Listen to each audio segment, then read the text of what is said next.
जो खरा कामगार आहे, आता सुतार असेल तर सुतार समाज अतिशय कमी आहे अध्यक्ष महोदय, फार कमी. एखाद्या गावात दोघं तिघ जण भेटतं वाडी काम करणारे काही लोक, ते फार कमी आहे.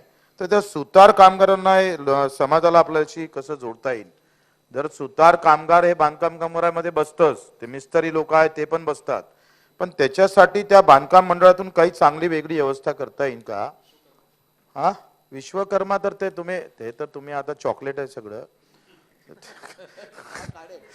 ते फार फायद्याचं होणार नाही. लई महामंडळ निघाले, अर्धे महामंडळ बंद आहे. मला सांगा, अण्णाभाऊ साठे महामंडळ, दिव्यांग वित्त महामंडळ, आम्ही दिव्यांग वित्त महामंडळात आहे, किती लोकांना कर्ज वाटलं? 4 वर्षापासून बंद आहे, आता कुठेतरी वाटप आहे. मला वाटतं सगळे विकास महामंडळावर थोडं काय होतं, महामंडळ काढून दिलं, राजकीय आपण काही घोषणा करतो, नाही विधानसभेत तर विधान परिषद घेत, गावावर पडला तर त्याचा राज्यावर परिणाम पडेल, देशावर परिणाम पडेल. त्याला सुद्धा कसं प्रभावात घेता येईल त्याचा विचार आपण केला पाहिजे.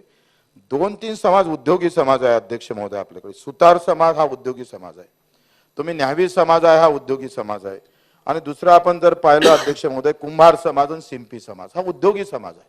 यानं पहिलेपासून उद्योग केलेला आहे. शिंपी समाजानं कपडे शिवले, लोहार समाजानं आपल्या गाळ्या मोळ्या काय बंड्या चांगल्या केल्या, आणि यांच्यासाठी मला वाटतं नो महामंडळ 10-10 लाख रुपये द्या, ज्यांचे उद्योग चालू आहे, योजना आखा ना त्यांच्यासाठी. ओबीसीतून अध्यक्ष महोदय यांचे फार, धोबी समाज अध्यक्ष महोदय, धोबी न्यावी यांचं काय आम्ही पाहतोय, किती पर्सेंटेज आहे हो, फार कमी आहे. पण त्याच्यातून तुम्ही कर्जाची योजना केली. तुम्ही एक सांगा, ओबीसी मधून त्याला किती टक्के आरक्षण दिलं आपण? तुम्ही हा जनजातीचा सर्वे झालाच पाहिजे. या सगळ्या लहान समाजाचं एकतर नेतृत्व सापडत नाही, आणि मग या समाजावर विचार करणारा तुम्ही आम्ही सगळे मोठ्या समाजाच्या लोकांना या समाजाला आपण आधार दिला पाहिजे ना गुलाबराव. आपण यांना आधार देणं गरजेचं आहे, आणि मग या समाजासाठी बगर व्याजाची रक्कम आखणं फार गरजेचं आहे. वाटते स्किल मंत्री इथं आहे, कौशल्य, याच्यासाठी मला वाटतं खूप चांगली योजना.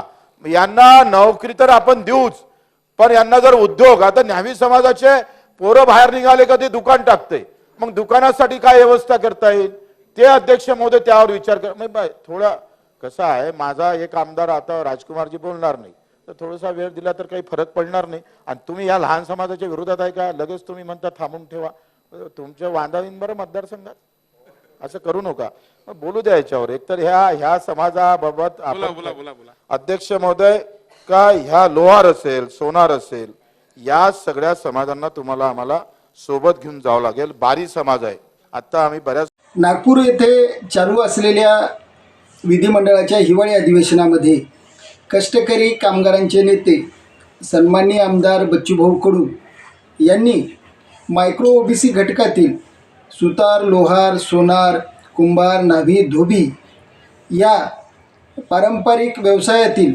बलुतेदार घटकांचे महत्त्वाचे विषय विधिमंडळाच्या पटलावर मांडले, त्याबद्दल त्यांचे मनपूर्वक आभार.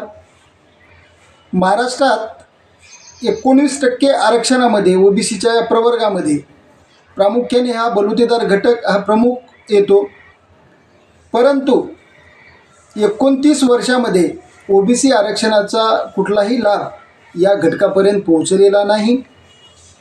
याचे कारण या समाजाचे सामाजिक सर्वेक्षण हे आजपर्यंत झालेले नाही, आणि महाराष्ट्रामध्ये सामाजिक सुरक्षा अधिनियम यानुसार असंघटित कामगारांचे विविध मंडळ तयार व्हायला पाहिजे होते, परंतु त्या मंडळामध्ये कामगार नोंदणी वगैरे हे असे जे विषय आहेत हे आणखी प्रलंबित नाहीत. आणि सर्वात महत्त्वाचा विषय, या व्यावसायिक असलेल्या समाजासाठी आर्थिक सक्षमीकरणाच्या योजना जर दिल्या, सरकारने जर राबवले असं काही धोरण, तर निश्चितपणे हा समाज विकासाच्या प्रवाहात येऊ शकतो. परंतु शासनकर्त्यांनी आजपर्यंत या समाजाला दुर्लक्षित ठेवलेलं आहे. आणि ओबीसी महामंडळ असेल किंवा इतर छोट्या समाजाच्या नावावर जे वेगळ्या घोषणा झालेल्या आहेत महामंडळाच्या, या महामंडळाच्या केवळ घोषणा झाल्यात, यामध्ये 1ही रुपयाचं असं भांडवल शिल्लक नाही आणि त्याची स्थापनाही झालेली नाही.